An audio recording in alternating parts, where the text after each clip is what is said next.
All right, I'm gonna show you guys how to replace the cylinder lock housing in this '06 Chevy Silverado. This is the whole housing right here. So as you can see, mine is drilled out. So they tried to seal it, but didn't succeed because this one has a kill switch. Anyways, first thing you're gonna wanna do is unplug your battery. After you do that, you wanna take off your airbag. To do that, there's 2 holes on each side of the steering wheel. You wanna get a small screwdriver, like this one. Put it through that hole, and it should pop out. One side already came off. Let's get that tab. Comes straight out just like this. There's 2 tabs on each side. Pull these off. Next, you want to disconnect the horn. You're gonna push in, twist, and it pops right out. Next thing, we're gonna take off this electrical connection right here. Gonna take off the nut holding in the steering wheel. It's gonna be a 13/16 your nut. Leave it on there and give it a tug. Once it's out, that way you don't hit your face, and then you can pull it the rest of the way out.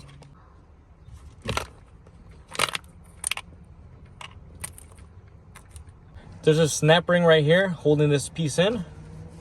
So get yourself some snap ring pliers.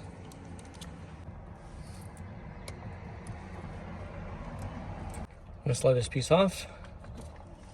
This washer right here has to come out. This is a tool I'm gonna use. I rented this at AutoZone. This is the model number. I'm gonna put the SKU number right here so you can see it. And we're gonna use this one, the nut. You're gonna wanna remove that clip that's all the way in there. You can barely see it. You wanna thread this all the way in. Once you get it tightened, you wanna start cranking it down. Then you wanna get a flathead screwdriver, a little small one, and try to pick it out. Once you work it out of the groove, just take it off. I forgot to record the rest of the process of taking it off.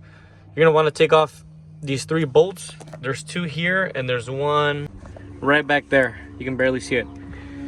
It's gonna be a T25. Once you take them off, to take this clip off on the bottom, you wanna push in these little pins. You can barely see that white tab. And for this one, take off this white clip, make sure it's on the off position, and then after you pull this clip off, you can just slide it straight out. Take off your pass lock sensor, and for this one, you just want to twist it and then pull it up. Once you get that back on, just put everything back reverse order. Slide your clip over, and then you're going to want to slide your tool back on. All right, once you get it pushed in, you want to get it to the 2nd notch. Not that one, but the 2nd one. So just work it in. Back off the nut.